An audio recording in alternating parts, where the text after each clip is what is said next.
Le film est sorti ce vendredi au cinéma, c'est donc parfait pour aller le voir ce week-end. Oui, parce que si vous avez pas compris...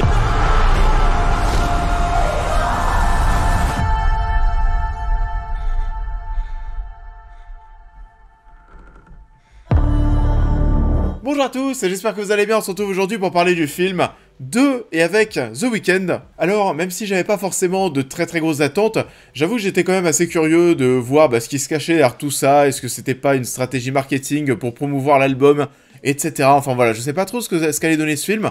Et en plus de ça, on retrouve quand même Jenna Ortega et Barry Keoghan au casting. Donc oui, une chose en plus qui piquait ma curiosité. J'étais absolument pas sûr d'en parler sur la chaîne, mais j'étais voir le film hier lors de sa sortie vendredi soir. Donc, Hurry Up Tomorrow, qu'est-ce que ça donne? C'est parti, on en parle. Hurry Up Tomorrow est réalisé par Trey Edward Shults, le réalisateur d'It Come at Night. Abel, une star de la musique, est entraîné par une de ses fans dans une odyssée qui l'amènera à remettre en question les fondements même de son existence. Donc ouais, c'est vrai, comme j'étais en train de le dire, pas forcément de grosses attentes sur ce film qui parle de The Weeknd, l'artiste. Mais ouais, je sais pas, il y avait un petit truc qui piquait quand même ma curiosité parce que je voulais voir ce qui se cachait derrière tout ça. Et comme on l'a évoqué, c'est vrai que la présence aussi de Jenna Ortega et Barry Keoghan, oui, il y a un petit quelque chose qui va tirer parce que je les aime bien tous les deux. Et oui, The Weeknd, on le retrouve, c'est la première fois qu'on le retrouve dans un rôle au cinéma. On l'a vu, oui, ça a beaucoup fait parler dans The Idol, la série par le créateur de le showrunner d'Euphoria. C'était très border sur pas mal d'aspects, et je me demandais si dans ce film on n'allait pas partir dans un délire assez similaire. Et donc oui, Hurry Up Tomorrow, c'est le même titre que le 6ème album studio de The Weeknd, qui est sorti au début de l'année, en janvier il me semble, que j'écoute parfois parce que oui, j'aime bien l'artiste, j'aime bien ce qu'il fait, même pour tout vous dire, je devais aller le voir en concert il y a 2-3 ans à la Défense Arena, et finalement le concert a été annulé parce que en fait il a annulé les salles de taille moyenne pour faire finalement des stades, donc il a repositionné son concert au Stade de France. Alors au Stade de France, malheureusement j'ai pas réussi à avoir des places, mais ça me dit bien toujours d'aller voir The Weeknd en concert à l'avenir parce que le spectacle, le show, en tout cas visuellement, ça a l'air pas mal d'après les images que je vois à chaque fois. Donc ouais, comme j'étais en train de vous le dire, il y avait quand même une petite part de moi qui avait envie de voir ce que ça allait donner, ce qu'allait donner ce film. Et waouh, qu'est-ce que c'était naze. C'était un des trucs les plus égocentriques et gênants que j'ai vu. C'est vraiment le mot, je pense. Le mot gênant. J'ai ressenti de la gêne devant tellement de... un si gros pourcentage du film. Non, vraiment, c'était pas terrible. Ça confirme en tout cas une chose que je pense à propos de The Weeknd. L'artiste, ok, j'aime bien, par contre l'homme, en vrai, il m'intéresse, mais alors vraiment pas tant que ça, et c'est vrai qu'il y a cette façon, c'est ce qui ressort le plus de Hurry Up Tomorrow du film, c'est un délire égocentrique, voilà, et en fait je vois une grosse démarche narcissique derrière tout ça, où tu sens que le mec veut absolument mettre en scène la face sombre de sa vie, et ouais, parce que oui, ici on est vraiment face à un giga ego trip.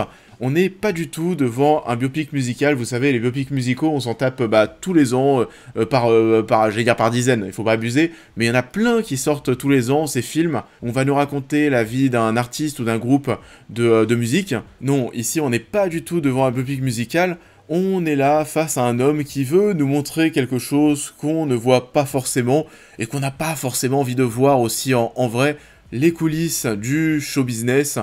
Et là aussi, c'est là où c'est pas très intéressant, parce que c'est pas ce film qui va nous apprendre ce qui se passe en dehors de la scène, dans les coulisses. On va parler ici de pression, de stress, de problèmes d'alcool, de drogue, de problèmes d'entourage, d'amour toxique. C'est tous ces thèmes qui vont être évoqués ici, c'est pas du tout une surprise quand on connaît un petit peu le monde de la musique. Et c'est un projet qui est super gênant, parce que oui, c'est très narcissique, hein, déjà pour Abel de vouloir jouer son propre rôle, pour nous raconter son envers du décor, en se posant aussi d'ailleurs comme une victime, parce que c'est ça en fait, hein, ce film, c'est The Weeknd, avec sa tête de chien battu pendant 1h45, tout semble contre lui. J'ai vu aussi beaucoup de gens se moquer de The Weeknd sur les réseaux en disant qu'il jouait très mal dans le film. Alors, je vais pas aller jusqu'à le défendre, mais c'est vrai, oui, il y a une scène où il joue très mal, mais alors vraiment très mal. Mais là où je veux le défendre, c'est qu'il y a qu'une seule scène où tu le vois jouer. Parce que ouais, tout le reste, c'est très compliqué de juger sa performance. Il ne parle quasiment même pas durant tout le film. Il fait son Droopy, à tirer la tronche dans son coin tout le temps.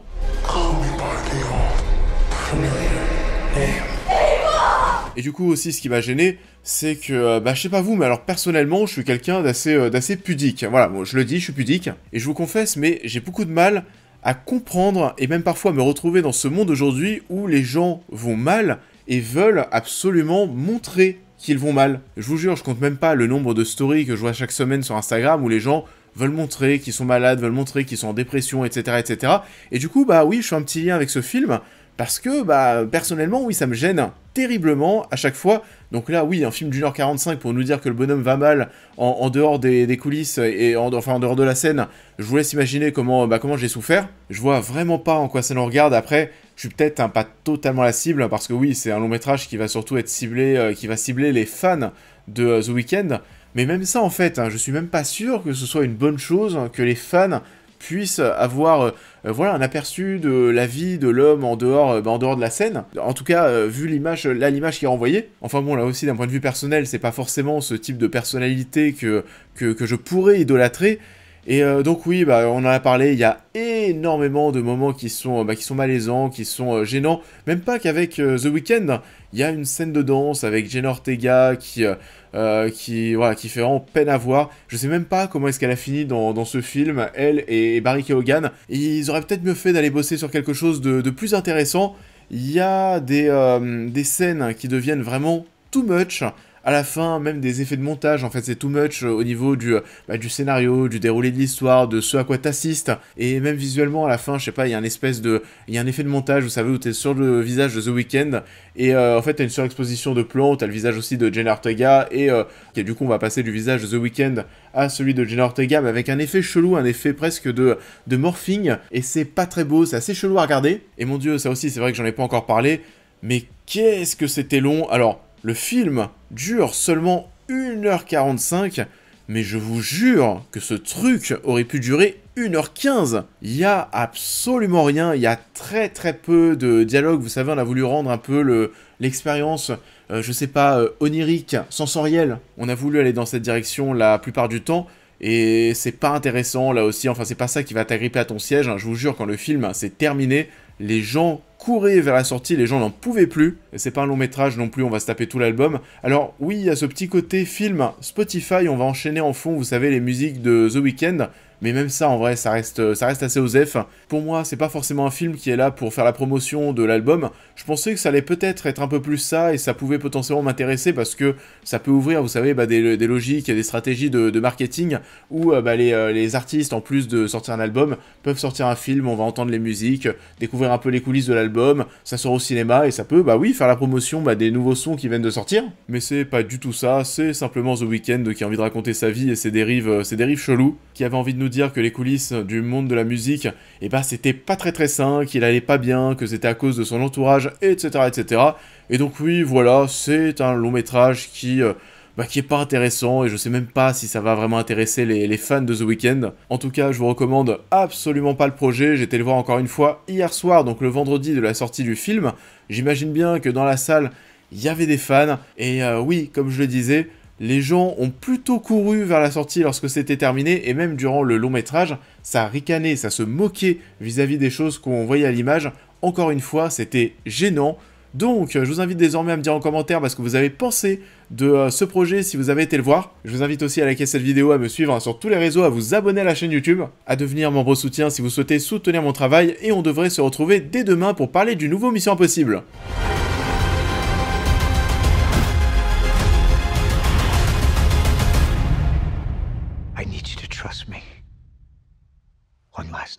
Parce que oui, même si le film sort mercredi prochain, il y a beaucoup d'avant-premières prévues en France ce samedi un petit peu partout, et donc oui, forcément, je vais y aller. Donc, Mission Impossible 8, The Final Reckoning, on en parle normalement ce dimanche sur la chaîne. J'ai assez hâte de voir ce que ça va donner, sachant que le dernier volet m'avait un petit peu déçu. J'espère que ça me plaira un peu plus, et je vous souhaite à tous en attendant un très bon début de week-end, et je vous dis à très vite.